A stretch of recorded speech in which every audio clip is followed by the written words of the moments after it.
As we continue to explore baptism, the call of the waters, our scriptures from John chapter 9, verses 1 through 41, where we read of a man who experiences God's power through Jesus' ministry, as well as his response. This is from the New Living Translation. As Jesus was walking along, he saw a man who had been blind from birth. "Rabbi," his disciples asked him, "why was this man born blind? Was it because of his own sins or his parents' sins?" It was not because of his sins or his parents' sins. Jesus answered, This happened so that the power of God could be seen in him. We must quickly carry out the tasks assigned to us by the one who sent us. For the night is coming, and then no one can work. But while I am here in the world, I am the light of the world. Then he spit on the ground, made mud with the saliva, and spread the mud over the blind man's eyes. He told him, Go wash yourself in the pool of Siloam. Siloam means sent. So the man went and washed and came back seeing. So his neighbors and others who knew him as a blind beggar asked each other, Isn't this the man who used to sit and beg? Some said he was, and others said, No, he just looks like him. but the beggar kept saying, Yes, I am the same one. They asked, Who healed you? What happened? He told them, The man they called Jesus made mud and spread it over my eyes and told me, Go to the pool of Siloam and wash yourself. So I went and washed, and now I can see. Where is he now? They asked. I don't know. He replied. Then they took the man who had been blind to the Pharisees, because it was on the Sabbath that Jesus had made the mud and healed him. The Pharisees asked the man all about it, so he told them. He put the mud over my eyes, and when I washed it away, I could see. Some of the Pharisees said. This man Jesus is not from God, for he is working on the Sabbath. Others said. But how could an ordinary sinner do such miraculous signs? So there was a deep division of opinion among them. Then the Pharisees again questioned the man who had been blind and demanded. What's your opinion about this man who healed you? And the man replied, I think he must be a prophet. The Jewish leaders still refused to believe the man had been blind and could now see. So they called in his parents. They asked them, Is this your son? Was he born blind? If so, how can he see now? His parents replied, We know this is our son and that he was born blind, but we don't know how he can see or who healed him. Ask him. He is old enough to speak for himself. His parents said this because they were afraid of the Jewish leaders who had announced that anyone saying Jesus was the Messiah would be expelled from the synagogue. That's why they said, He is old enough. Ask him. So for the second time, they called in the man who had been blind and told him, God should get the glory for this, because we know this man Jesus is a sinner. I don't know whether he is a sinner, the man replied. but I know this. I was blind, and now I can see. But what did he do? They asked. How did he heal you? Look, The man exclaimed. I told you once. Didn't you listen? Why do you want to hear it again? Do you want to become his disciples too? Then they cursed him and said, You are his disciple, but we are disciples of Moses. We know God spoke to Moses, but we don't even know where this man comes from. Why, that's very strange. The man replied. He healed my eyes, and yet you don't know where he comes from? We know that God doesn't listen to sinners, but he is ready to hear those who worship him and do his will. Ever since the world began, no one has been able to open the eyes of someone born blind. If this man were not from God, he couldn't have done it. You were born a total sinner. They answered, Are you trying to teach us? and they threw him out of the synagogue. When Jesus heard what had happened, he found the man and asked. Do you believe in the Son of Man? The man answered, Who is he, sir? I want to believe in him. Oh, you have seen him, Jesus said. and he is speaking to you. Yes, Lord, I believe. The man said, and he worshiped Jesus. Then Jesus told him, I entered this world to render judgment, to give sight to the blind, and to show those who think they see that they are blind. Some Pharisees who were standing nearby heard him and asked, Are you saying we're blind? If If you were blind, you wouldn't be guilty. Jesus replied, But you remain guilty because you claim you can see. "The word of God for the people of God. Thanks be to God." Well, I wanted to start out this message today talking about darkness, and fortunately, Congress, in their wisdom, has declared this the Sunday for daylight saving time, so I came to church in the dark this morning. If you've been around me for very long, over the last couple of years, you know that I hate daylight saving time. I despise it. But I won't get too much started into that. But anyway. But have you ever been in the dark? I mean, really in the dark? I'm one who thinks that we don't have enough darkness, except I'd rather have it at night rather than in the early morning, as I said earlier. And we have way more artificial light around, for example, than we need. Let's look at this photograph of this is the United States at night. And, of course, let's see, well, I don't know if this will show up there. I guess it doesn't show up on that screen. But anyway, you can see kind of where Corpus is there. You can also see the Eagleford Shale there. Do you notice that little strip down there in South Texas? And then, of course, we have what we astronomers call the Houston Nebula over there. But anyway, we have plenty of light, and we waste a lot of it, in my opinion. And there are efforts in a number of communities, even in Texas, being made to reduce the amount of lights on at night, and particularly to have better light that doesn't use as much electricity and only shines the light down where you need it, what needs to be illuminated rather than up in the sky or over on a neighbor's property or even in people's eyes, which actually creates a safety hazard rather than providing safety. Of course, one of my values for me personally as well is about preserving darkness at night so we can actually see the night sky.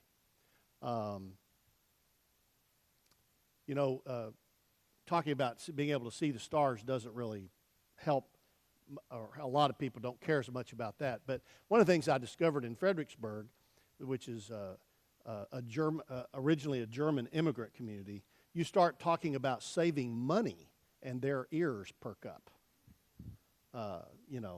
on electricity. But one of the things I've found as an observer of the night sky is when I'm out under a dark sky with no lights around, when I can find a place dark enough, once my eyes become dark adapted and my pupils are fully dilated, I can actually see quite well and walk around without any additional light, even without a flashlight, just from starlight. And I've been in a dark enough place at times where I could actually see shadows from starlight on the ground. Now, however, being in total darkness is a completely different thing. Longhorned Caverns is a state park near where I grew up in Burnett. And when I was growing up, it was a place that a lot of teenagers would have summer jobs, being guides in the caverns. And a lot of times, and they would take people on tours, and those that come to visit Longhorned Caverns. And one of the features of any tour in Longhorned Caverns that my friends would do is that at one point while they were down in the cavern was the guide to let people experience complete, total darkness.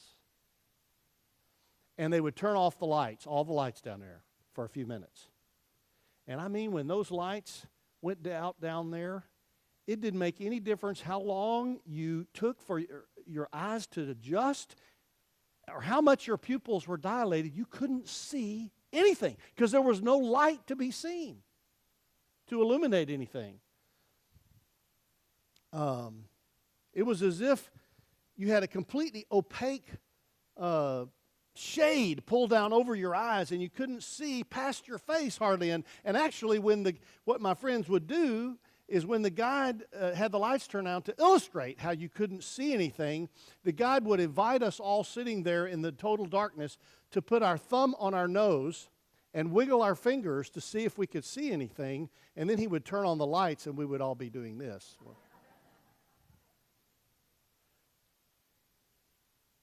This story from the Gospel of John this morning is about a blind man, but it's not just any man. You know, there are a variety, as Pastor Rebecca talked to the children about, that there are different kinds of blindness or sight impairments. People who are blinded, for example, by a disease that takes away their sight, or maybe who have experienced some sort of accident that has blinded them. And then there are those whose blindness is such that they are not completely sight impaired. They can make out shapes or figures, or maybe can see light or shadows, but can't really make out any detail. And in the Gospels, we read about several different folks that have no sight that Jesus heals and restores their sight. But this one is different. This is a man who was born blind. This is not a man who'd once been able to see and has now been able to see again. This is a man who had never seen. A person who'd never known anything but darkness. Jesus didn't restore his sight. He gave him sight that he had never had before. So he didn't know what it was to see. He only knew darkness.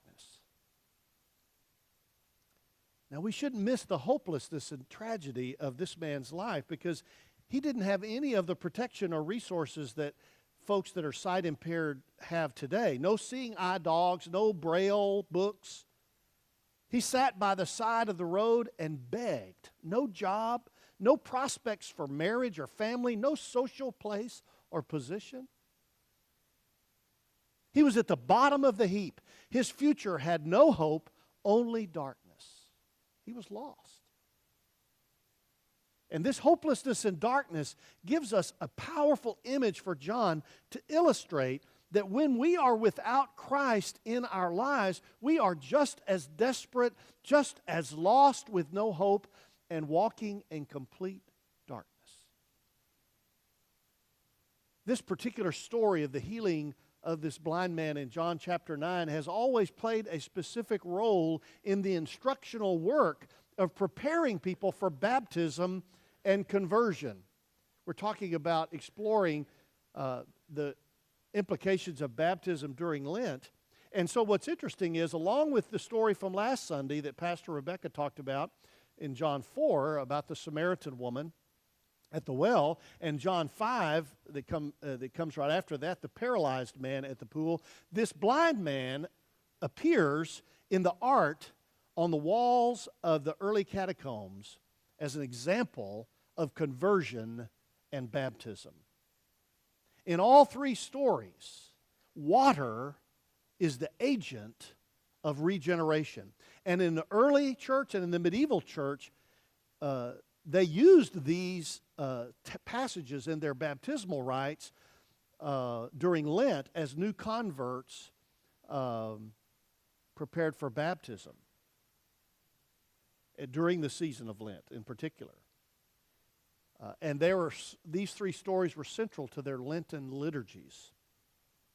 In fact, in 11th century Milan, in Italy, for instance, the third Sunday of Lent was observed as the Sunday of the blind man. John 9 served to show the healing power of water when it's used for a spiritual work of God. Jesus gave this man sight that he'd never had. God gave him life that he had never had. So the story of what Jesus did in this man's life is a model for God's work in our lives that's signified in our baptism. And so here's point number one. God's power works to bring transformation to us, not only in what we could never do on our own, but also in ways we can't even see before God touches our lives.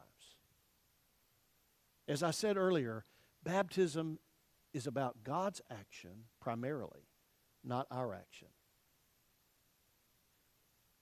So here is point number two. This story also models for us our response to God's work of salvation and redemption in our lives. As this man experienced healing and transformation, he became one who offered an accurate, articulate, and courageous confession of who Jesus is.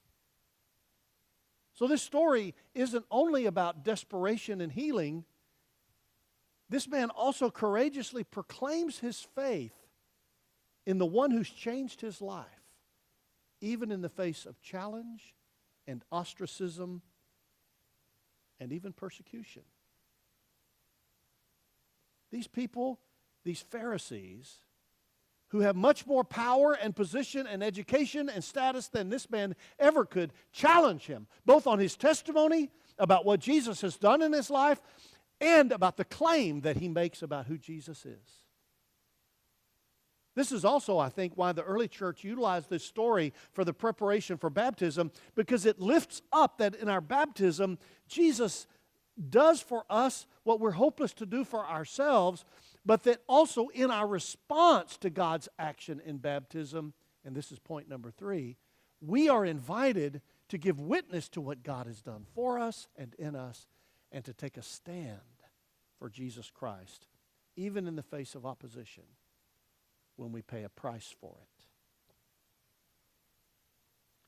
Those early Christians were preparing for baptism in an environment in which they would be challenged and ostracized and even persecuted for their faith. Some of them even lost their lives as a result of this faith that had changed their lives and that they proclaimed openly to others. Now, I submit to you that in our environment today, it's beginning to look more like that in our lives and in this day than it ever has before in our lifetimes. Although we still are afforded, certainly, the freedom to choose our beliefs and to practice our faith freely in the way that we see fit, I submit that our society is becoming increasingly indifferent or even at times hostile to religion in general and to Christianity in particular.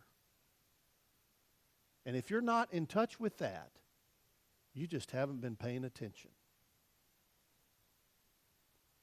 But maybe even more relevant for us sitting here today, besides this larger societal reality, we in our daily lives face this very real in very real and concrete terms. In the social circles that we circulate in the neighborhoods where we live, in the workplaces where we earn our livelihoods, in all of those arenas of our lives, when we share what Jesus has done in our lives or overtly articulate our belief in Jesus, we are usually not met with affirmation, are we? It's more likely that folks will maybe avoid us or view us as kind of weird or fanatical, or possibly challenge us as being bigoted or intolerant of others. Because, one of the things that's in vogue in our culture today is to express any belief in something is to somehow be intolerant of what somebody else believes. And even though most of us don't face serious ostracism or persecution, we do face sort of those dynamics in more subtle ways, like people may make fun of us or talk about us behind our backs. And unlike this blind man in the story, we too often crumple in the face of that and keep our mouths shut and try not to draw attention to ourselves. Now, this man who's been healed of blindness doesn't exhibit an arrogance or a know-it-all attitude, but he does stubbornly refuse to back down in the face of these Pharisees' challenge to his testimony. He clings to it. He boldly shares what he knows, no more, no less, under every circumstance, no matter who his audience is. He says, I know this. I was blind, but now I see. So the question today is what about us? Do we who are baptized pass that test? So here are a couple of questions I want to leave you with. Are we willing to say out loud that Jesus has opened our eyes, even when people around us don't believe in that sort of thing can ever even happen? Are we willing to do that? And secondly, are we willing to clearly articulate our belief of who Jesus is, no matter who the audience is? This man's clear, lean honesty and transparency is a model for all of us who've been touched by the healing and life-transforming waters of baptism. Let us pray. Oh God, we are so thankful for this man. This simple man who was in such desperate need, who experienced this life-transforming miracle of healing and transformation in his life.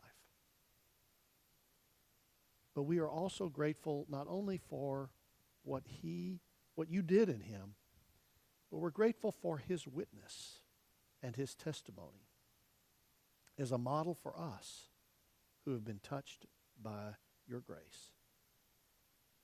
To be just as humble yet bold as this man. In the name of Christ we pray. Amen.